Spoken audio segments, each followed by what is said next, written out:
Hello everyone, and today you will read class 12 poem number 6 Aunt Jennifer's Tigers, composed by Adrian Rich.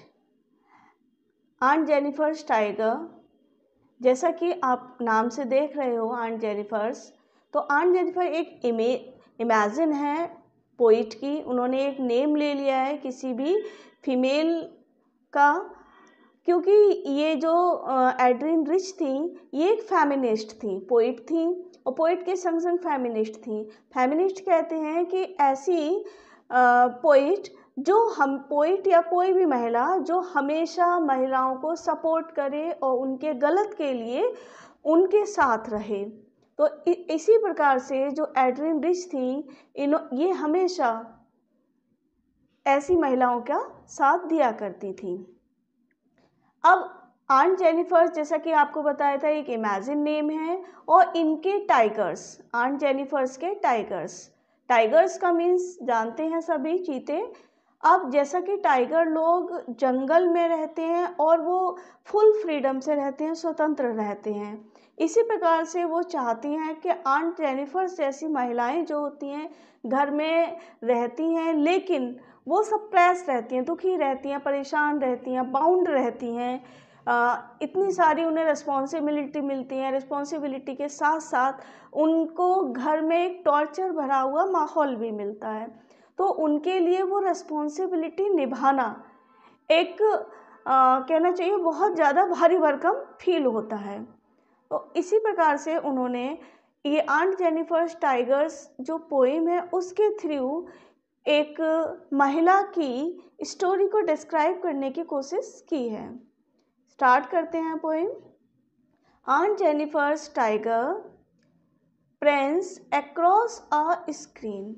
And aunt Jennifer's के जो tiger हैं वो क्या कर रहे हैं? प्रेंस मीन्स होता है उछलना कूदना।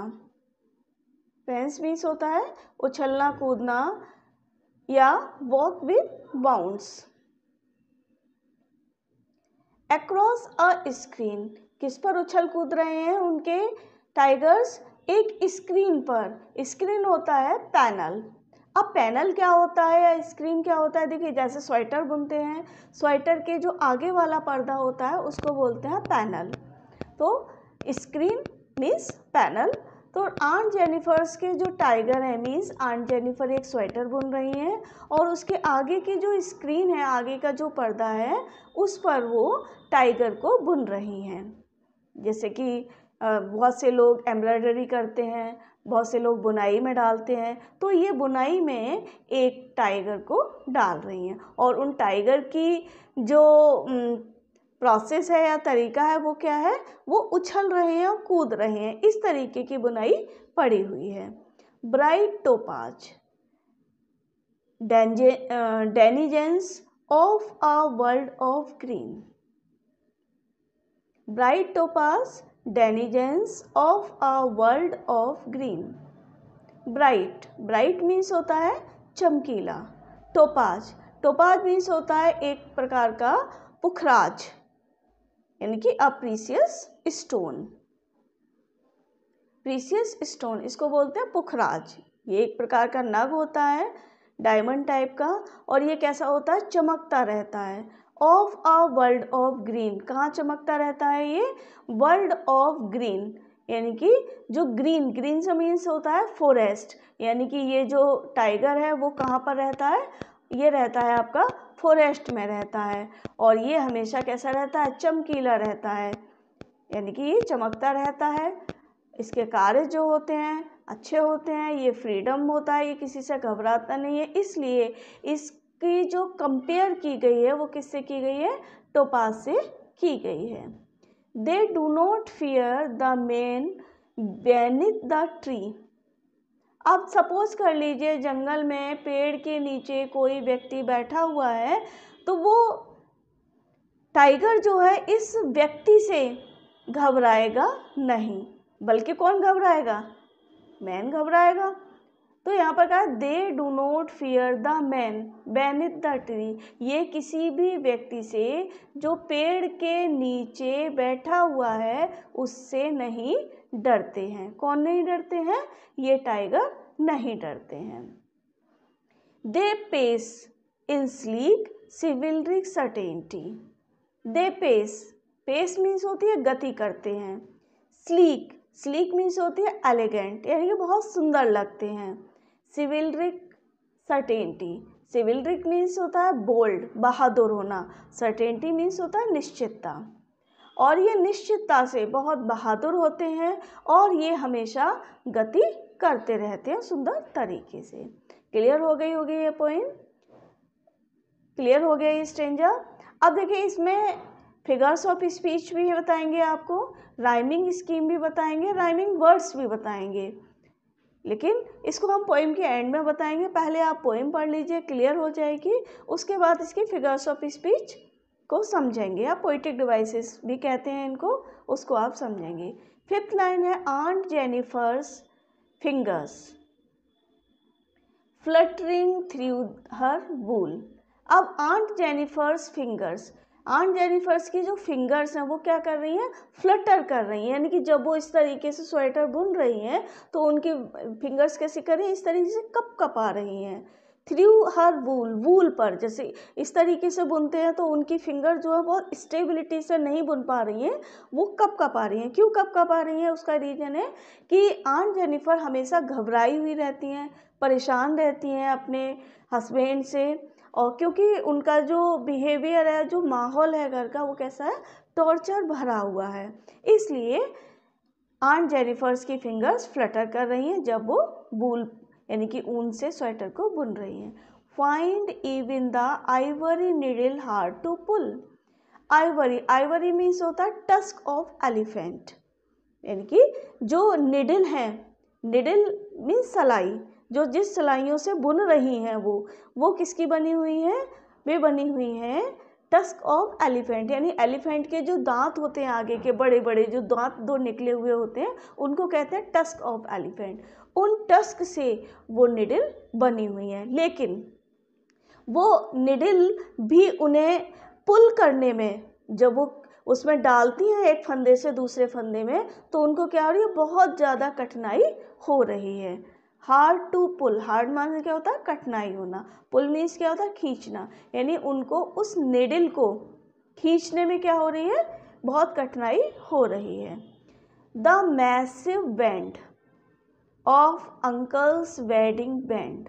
मैसिव, मैसिव मीन्स होता है बहुत वेरी वेटेड, यानी कि बहुत हैवी, वेट, वेट मीन्स होता है वजन, ऑफ अंकल्स वेडिंग रिंग, यानी अंकल की जो वेडिंग रिंग है, वेडिंग रिंग मतलब जो रिंग फिंगर में रिंग पहनाई जाती है, वो रिंग इतनी हैवी हो गई है कि उन पर वो रिंग साधी भी नहीं जा रही है, यानी कि वो रिंग का वजन जो है बहुत ज़्यादा हो गया है। Weight of uncle's wedding band sits heavily upon aunt Jennifer's hand. Sits, sits माने क्या होता है? बैठी हुई है। आंट जेनिफर्स हैंड, यानी कि वो रिंग जो है आंट जेनिफर के हैंड पर बैठी हुई है। अब बताइए हैंड पर कैसे बैठ सकती है? तो यहाँ पर फिगर्स ऑफ स्पीच है, पर्सोनिफिकेशन, पर्सोनिफिकेशन को क्लियर करेंगे अभी बाद में, कैसे पहचानेंगे कि ये पर्सोनी है। तो sits heavily means aunt Jennifer उस उंगली, अपनी उंगली में उस रिंग को पहनी हुई हैं। When aunt is dead, third stanza में बोल रहे हैं जब आंट मर जाएंगी। Her terrified hands will lie, तो उनके जो टेरिफाइड हैंड्स हैं मीन्स जो घबराए हुए हाथ हैं वो भी मर जाएंगे, यानी कि वो भी उनके साथ साथ जाएंगे, जाहिर सी बात है। Still ringed with audience she was mastered boy, अब still ringed, स्टिल माने तो भी, रिंग्ड मीन्स रिंग जो उंगली में पहनी हुई है, फिंगर में पहनी हुई है। ऑडियंस, ऑडियंस कहते हैं ट्राइंग एक्सपीरियंस, यानी कि अनुभव करना, यानी कि जिस समय वो मरी हुई होंगी उस समय भी उनकी रिंग उनकी उंगली में होगी, शी वॉज मास्टर्ड बाई, जो उंगली उनकी क्या थी, एक्सपर्ट थी, मास्टर थी, ओवरकम थी, विनर थी, लेकिन फिर भी वो क्या होंगी, ऑडियल्स होंगी, यानी कि जो उनका डर होगा, उनका घबराहट है, वो उनके साथ ही रहेगी। द टाइगर्स, लेकिन उनके जो टाइगर्स हैं, इन the panel that she made, यानी कि वो टाइगर जो उन्होंने अपने पैनल पर बनाए हैं, मीन्स जो उन्होंने स्वेटर बुनते समय पैनल अपने पर्दे पर बनाए थे, वो टाइगर वैसे ही रहेंगे। विल गो ऑन प्रेंसिंग, क्या करते रहेंगे, वो अभी भी उछलते कूदते रहेंगे, यानी कि उनकी मृत्यु के बाद भी उनके टाइगर उछलते कूदते रहेंगे। कैसे, प्राउड एंड अनअफ्रेड, वे अभी भी गर्व करेंगे, वे अभी भी अनअफ्रेड होंगे, यानी कि उनको अभी भी कोई डर नहीं होगा। तो यहाँ पर क्या है, एक प्रकार का सिंबोलिज्म दिया हुआ है इन्होंने कि ये जो टाइगर हैं, टाइगर हमेशा कैसे रहते हैं, विनर रहते हैं, और टाइगर हमेशा घबराते नहीं हैं, टाइगर हमेशा बहादुर रहते हैं। लेकिन जो हमारी आंट जेनिफर जैसी महिलाएं होती हैं, वो हमेशा पूरी लाइफ घबराई हुई रहती हैं। इसलिए इन्होंने, एड्रिन रिच ने इस प्रकार की पोएम को लिखा है, जिससे कि उन्हें पता चले ऐसे लोगों को कि हमको हमेशा क्या करना है, इस तरीके को हमको नहीं घबराना है। अब हम आ जाते हैं इसकी पोइटिक डिवाइस पर।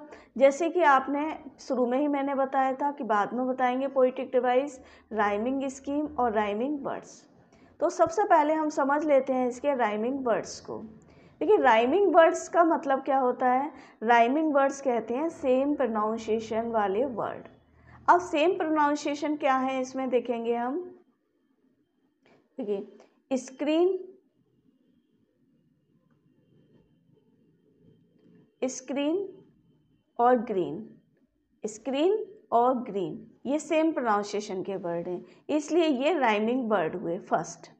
सेकंड वर्ड है यहाँ पर ट्री और सर्टेनिटी, ट्री और सर्टेनिटी।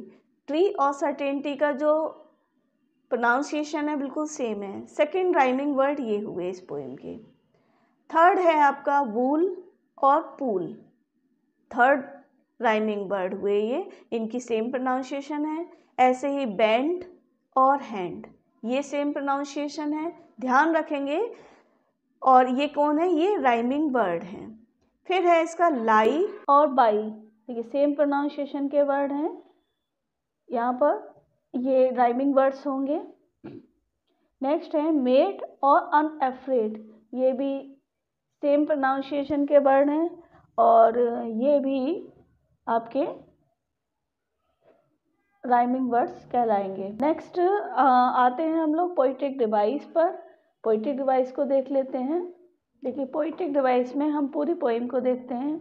पूरी पोएम जो है हमारी सेम वर्ड्स में जुड़ी हुई है, जैसे स्क्रीन, ग्रीन, ट्री, सर्टेनिटी, वूल, पुल। तो इसकी पोइटिक राइमिंग स्कीम जो होगी वो होगी ए। इधर है ट्री, सर्टेनिटी, इसकी होगी राइमिंग स्कीम बी। वूल और पुल ये सेम वर्ड्स होंगे, इसकी होगी सी। बैंड और हैंड, इसकी होगी डी। लाई और बाई, इसकी होगी ई। और मेड और अनअफ्रेड, इसकी होगी एफ। देखिए, फर्स्ट लाइन में ये दिया हुआ है ब्राइट टोपाज, यहाँ कंपेयर दिया गया है, टोपाज से कंपेयर किया गया है, टोपाज की तरह चमकीला। तो यहाँ पर फिगर्स ऑफ स्पीच रहेगी मेटाफर। नेक्स्ट थर्ड और फोर्थ लाइन देखिए, दे डू नॉट और दे पेस, दोनों सेम वर्ड हैं, सिमिलर वर्ड से स्टार्ट की हुई हैं लाइनें, इसलिए यहाँ पर रहेगी फिगर्स ऑफ स्पीच आपकी anaphora.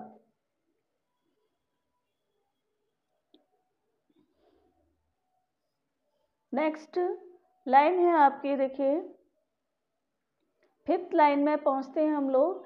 Aunt Jennifer's finger fluttering, aunt Jennifer's की फिंगर जो कर रही हैं फ्लटर कर रही हैं, तो एफ दोनों वर्ड में दी गई है, तो यहाँ पर फिगर्स ऑफ स्पीच रहेगी आपकी एलिट्रेशन। क्लियर हो गया। नेक्स्ट है देखिए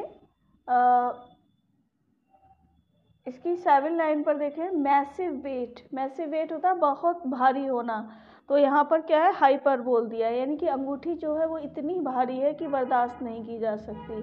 मैसिव वेट, हाइपरबोल, हाइपरबोल कहते भी यही है कि जब किसी वस्तु को बहुत ज़्यादा या बहुत कम बताया जाता है उसके बारे में, वहाँ पर हाइपरबोल होता है। तो यहाँ पर रिंग बहुत छोटी सी होती है लेकिन इसका वेट बहुत ज़्यादा है, इसलिए हाइपरबोल रहेगा ये। Next, sits heavily upon aunt Jennifer's hand. Sits heavily यानी कि अंगूठी क्या है, बैठी हुई है। अब अंगूठी को एक सजीव की तुलना दे दी गई है, इसलिए यहाँ पर जो फिगर्स ऑफ स्पीच रहेगी आपकी पर्सोनिफिकेशन रहेगी, ठीक है। तो कि बैठना काम होता है व्यक्ति का, और यहाँ पर जो रिंग है, रिंग को क्या कर दिया, बैठाल दिया है हैंड पर, तो रिंग बैठने का काम नहीं करती, रिंग निर्जीव है, इसलिए यहाँ पर फिगर्स ऑफ स्पीच हम बोलेंगे पर्सोनिफिकेशन। नेक्स्ट लाइन है, when aunt is dead her terrified hands will lie still ring with ordeal she was mastered by. इसमें देखिए इमेजरी दी हुई है, और नेक्स्ट है, the tigers in the panel that she made will go on prancing proud and unafraid. अब इधर आन डेड हो गई हैं और उसके बाद भी इनकी हर टेरिफाइड हैंड्स विल लाई, उनके जो डरे हुए हाथ हैं वो भी ख़त्म हो जाएंगे, मर जाएंगे, और रिंग जो है फिर भी उनकी उंगलियों में पड़ी रहेगी। टाइगर इन द पैनल, लेकिन जो पैनल पर टाइगर हैं वो फिर भी वैसे ही रहेंगे, विल गो ऑन prancing भी उछलते कूदते रहेंगे। तो यहाँ पर दो दो लाइन जो दी हुई हैं, यहाँ पर डिफरेंट डिफरेंट मीन्स दिया हुआ है।